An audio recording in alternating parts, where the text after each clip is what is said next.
There is no place like a scrapyard. In the weekends, with a sunny day, searching for parts for another project, of course. Well, also the current project. I'm looking for an interior for the Fiat.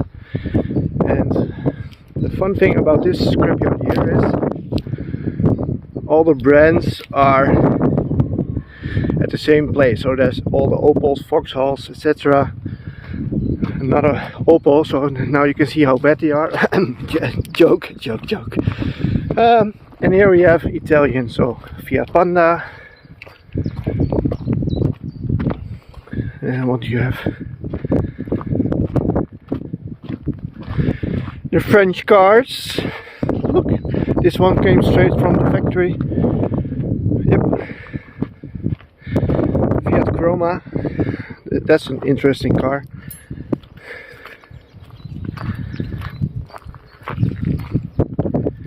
And I found the interior for the multi-wagon. That is somewhere in here. It's from the Fiat Bravo. Completely crashed. I think it had a front end. Well, there's no front end. Kijk naar die poot die zeker en voor niet bij gaan. Kijk stil. That one is looking that way, so it definitely had a accident.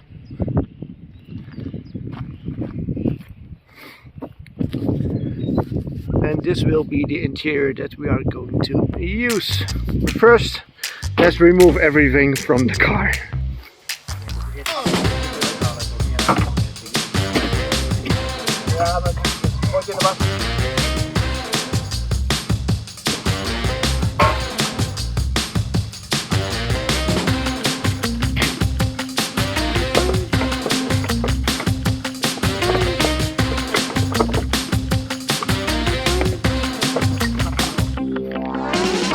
So this is the interior. It's dirty, but I'm gonna wash it in the washing machine, of course. But this one matches with my door panels, so this is perfect.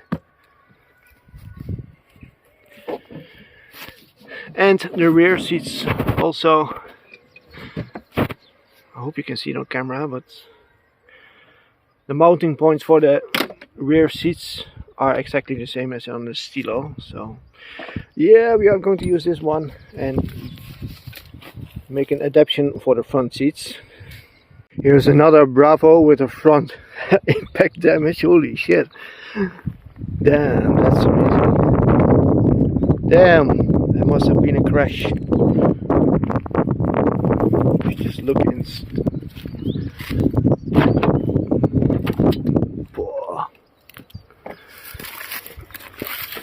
Oh man, I love scrapyards. I love scrapyards.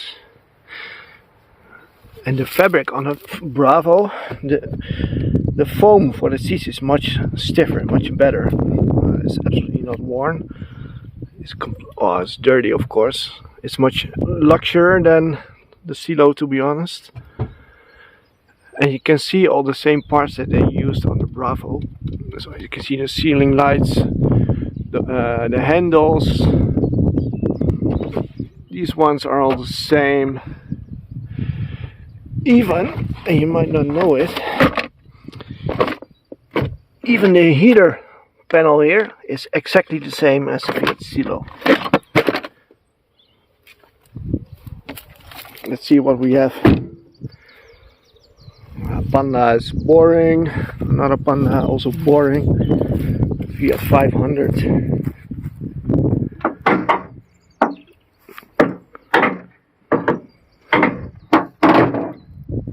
Also nice. Fiat 500. Cool seats.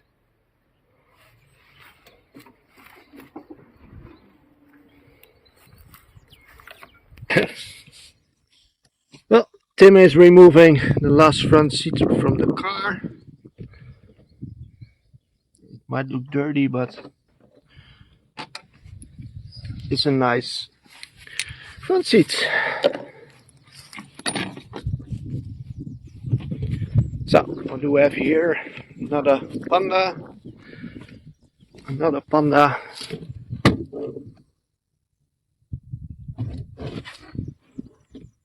Really cheaply made, to be honest. Everything is plastic. Another Fiat Punto. Sick. Wow. So also cool cars. My girlfriend was a Fiat Punto. You want to see a Fiat Punto on the channel? Just let me know.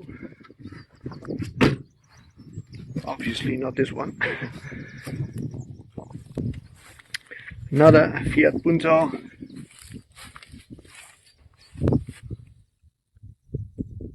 Well, that car is not going anywhere. And I also think that it has been here for a while. And here we have, sorry for the wind, another Fiat Punto with a pretty cool interior. If you clean this up, it would, yeah, definitely a women interior. Cool cars. Simple, but cool cars. Chevrolet. And here we have that Fiat Chrome again. Which is a cool car, to be honest. It seems that they are driving very good. They are also pretty luxurious, to be honest.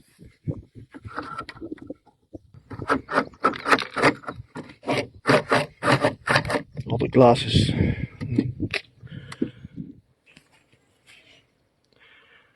Yeah, they are luxurious.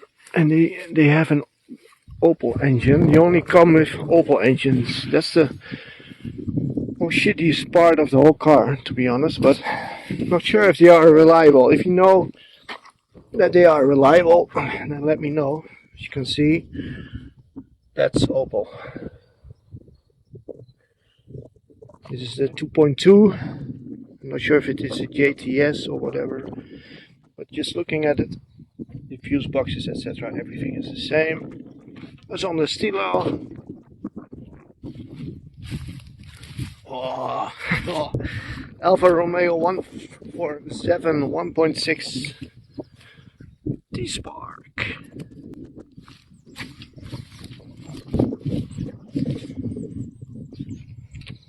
Also cool cars, to be honest. Never driven. Yeah, I drove one because I did some maintenance for a friend.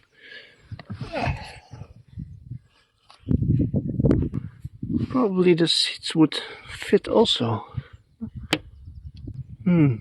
Maybe. Cool cars. As you can see, everything. I'm 100% sure that this will also fit on the Fiat, etc. That's all interchangeable.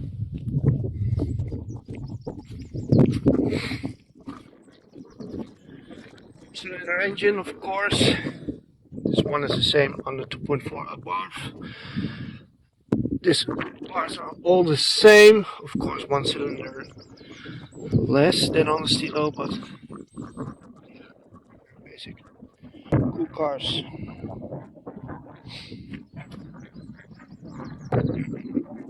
There's not much Italian here. Everything is Opel, so if I have problems with my Fiat Chroma, I can search for parts over there.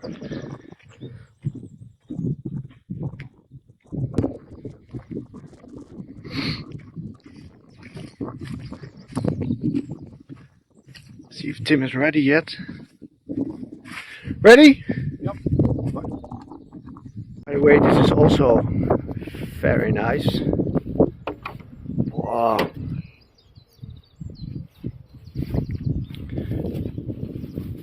Te lang opengestaan.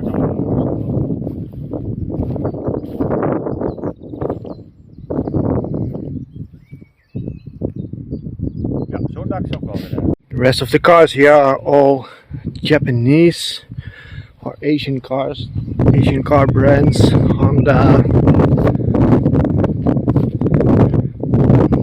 Pixo, Here we have a Mini. This is a Mini. What is this? Momo.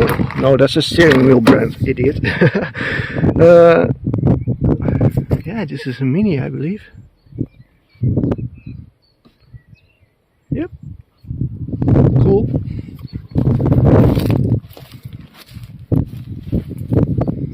I think it's a Mini, I'm not sure. If you know what this is, let me know. Just curious.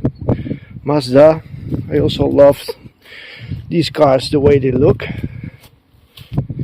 The design, they drive pretty good. But the main problem with Mazda is rust. Rust.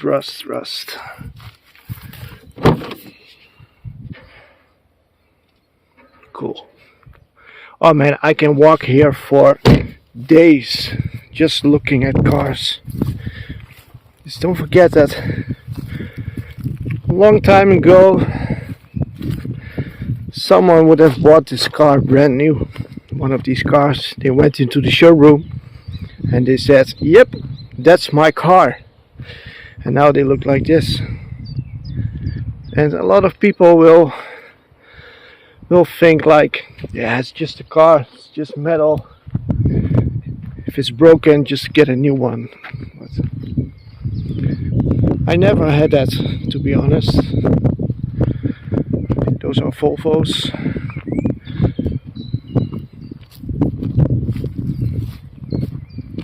As I said, I can walk here. It's so quiet in here. Just a moment of relaxation, to be honest. Just looking here at those cars here. You know, away from the wife, if you know what I mean. But yeah, oh man. And of course, these cars come and go. Like I can be here next week and it will be full with all different cars. So not that I'm gonna be here every weekend, but this place is also cheap, to be honest. The full interior that I just got from the Bravo.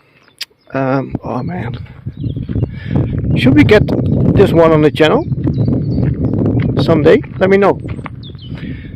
Or a Punto, and there must be something else at Stilo, of course. But this another Punto.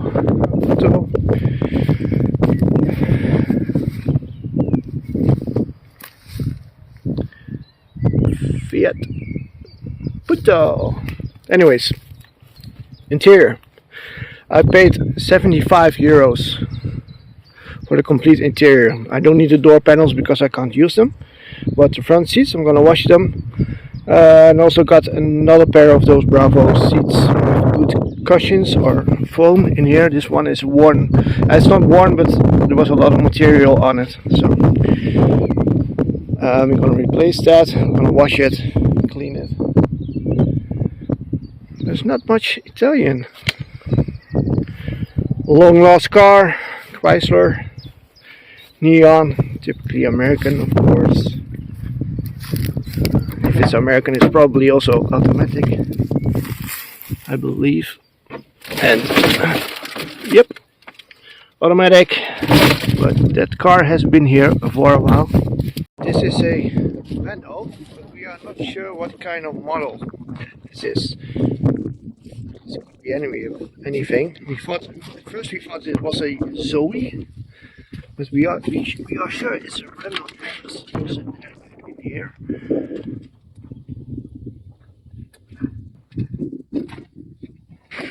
Everything plastic again, of course. First we thought it was a Zoe, but it has a radiator, so that's not the case. Made Tim just found out that it's a Twingo. Looking at the chassis number, well, there's not much left really. I'm next to a Fiat Panda. Yeah, it would be cool for the girlfriend, but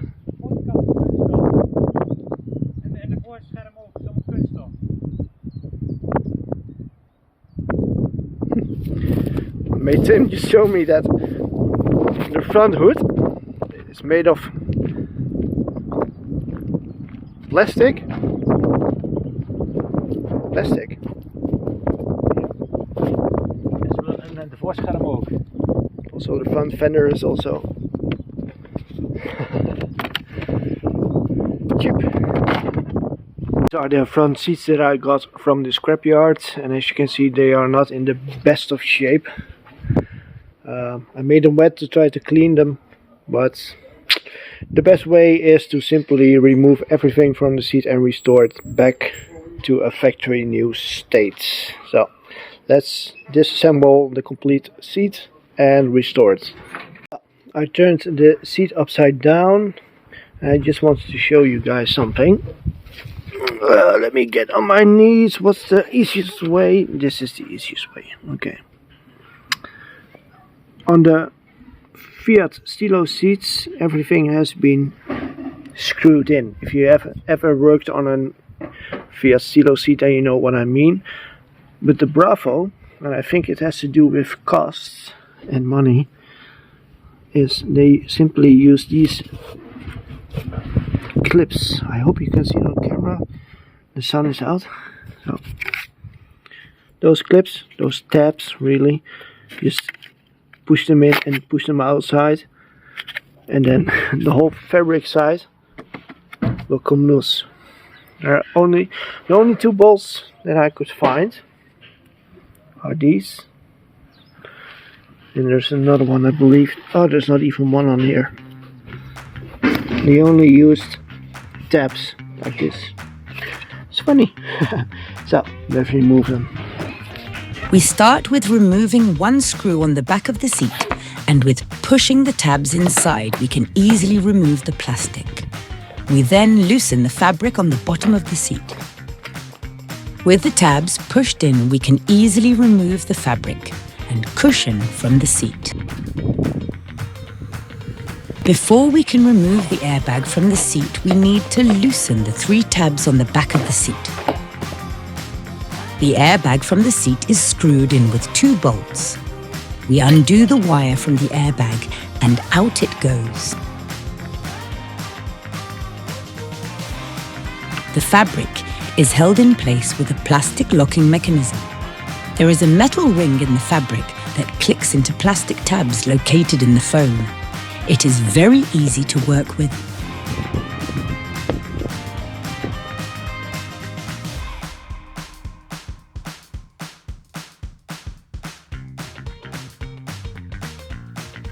With the fabric removed from the seats, we can now wash them in the washing machine. The fabric on the rear seats was held in with iron parts that you can't reuse. We replaced the iron parts for a tie wrap, which is strong enough to hold the fabric in place.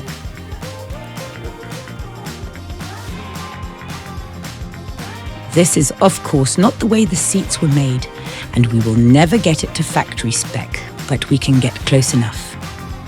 And don't forget, these seats are almost 20 years old.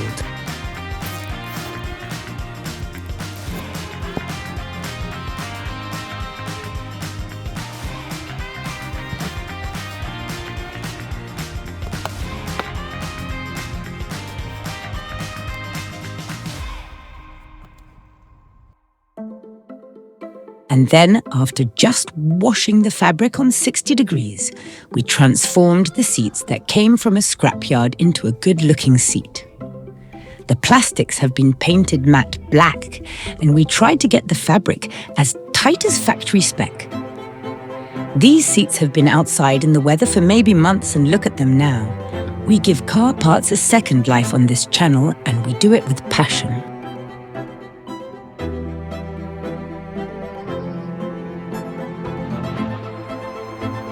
In the last video, we gave you all a small update on the project, but as you can see, Mark and Tim did a lot of work the last few weekends.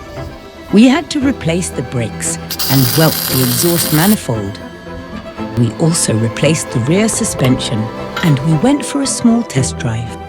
Let's get back into time. So a subscriber mentioned that I installed the brake disc the wrong way.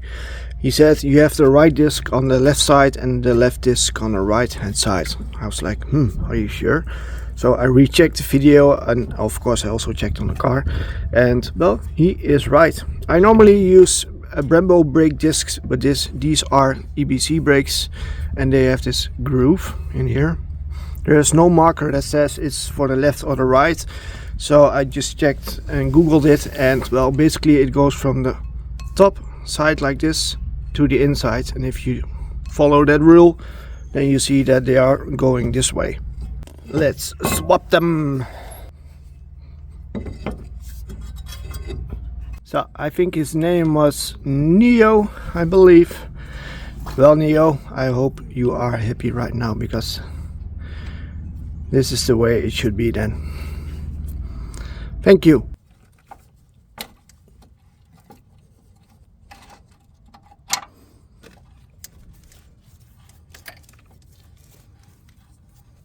Well guys, the brakes have been installed. EDC discs with roto pads, and we got the second-hand calipers on. They are working, everything is fine. New brake line, and yes and no, it is not twisted. Don't worry, it is not twisted. They need to go in here, of course. I'm gonna lower the car on its wheels and simply want to know if the car will move forward. Let's go.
Okay guys, we are at the back of the car, and it's time to replace the shocks and the spring over here. And you might notice, well, why don't you do the brakes? I will do the brakes, don't worry, but I also have to do the complete rear axle, because the rear axle bushes, which are located right in there, are worn. But since I'm working on a parking space like this, it is very difficult to do the bushes on this car. So I decided to get a second-hand rear axle for the multi-wagon, then replace the bushes on my own in the garden, you know, and basically just simply prepare the complete rear axle. So with new brakes, new brake hoses. Those are the handbrake cables. I've got them brand new also. So I thought that would be the best way. So then we have complete fresh axle going underneath the car. Then simply just bleed the brakes again and we are good to go. But for now, I'm only going to replace these ones and the springs. Let's go. These are bolted in with two 19 bolts, size 19 over here, size 19 over there. And the brand, I believe, just looking at the yellow sticker, Monroe. And we are going to install Sachs, which is the German brand. And well, I want to see how the Falkland springs and the Sachs shocks will behave on a multi-wagon. So let's go. The shock is out. Monroe is on it, and it's not the original one. The original one is from Poland, and well, the original ones are shit also. Sorry for my language, but it's true. So whenever this car got released, they made some crucial mistakes in the beginning when they sold the car. So the main reason why this car, the Stilo, and especially the multi-wagon got bad reviews was because they used the wrong springs and shocks on the car when they released it. So they released the car. People thought, oh, okay, cool, station wagon. Let's install a caravan or whatever behind it. And what happened was that, well, this car just simply off and dropped on the ground, and well, negative reviews. So they replaced the springs and the axles, etc. But the damage was already done to the brand and to the car. So now you might think, okay, cool, now they have Monroe shocks. Well, they should be good. Monroe is good. Well, absolutely, guys, Monroe is absolute shit. Trust me. Look, I'm gonna push them down, and it stays down because they are crap. If you don't have access to a bridge and you are working on the street like Mark and Tim do, then it is wise to replace the springs and shocks with 2 people. The reason is that you need to push the axle up at both sides to install the lowering springs. The shocks are installed hand tight. We torque them when the car is on the ground. Since we replaced the front brakes and brake lines, we start bleeding it on the right rear caliper. We used the same device as before, and this time it worked perfectly. Well, guys, we had to stop because it was raining. As you can see, the car is totally wet. But what we have done so far is it open? Yes, it is. My mate Tim welded the exhaust manifold right over there. It was broken at the connection where the catalytic converter meets the exhaust manifold, and well, it was completely cracked, and it's a known fault with these exhaust manifolds, so we welded it. I will get a replacement one or the Lancia Kappa on it in the future, but for now everything is fine. There's almost no fuel in the car, so I'm not going to start it. So it will rain in a few moments again. So what I'm going to do right now is fill up the brake fluid, put a cover on here, put a cover on this one, install some bolts for the coils because they are missing, fill up the coolant, this one also, gonna torque the suspension, and then, well, we're gonna move into the interior. Also, I want to show you something. I think I did something wrong. So just look at the height of these wheels. Then we go to the other one, which is much lower. So they should be like this. And well, this one is higher. So it's also on the other side. So maybe they have to lower it down by themselves. I'm not sure. I did something wrong with the installation. But they are both on the exact height. It's what non-car people don't get. They see all cars as just 1.5 tons, 2 tons of wires, glass, metal, and rubber, and that's all they see. People like you, or I know, we have an unshakable belief that cars are living entities. You can develop a relationship with a car, and that's what non-car people just don't get. This car was built with just 2 hands, with passion, with emotion and determination. Ladies and gentlemen, we give you the Fiat Stilo multi-wagon Abarth.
guy called Charles Babbage who invented the computer back in the 18th century. He talked about the unerring certainty of machinery.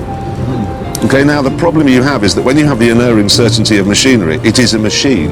When something has foibles and won't handle properly, that gives it a particularly human quality because it makes mistakes, and that's how you can build a relationship with a car that other people won't get.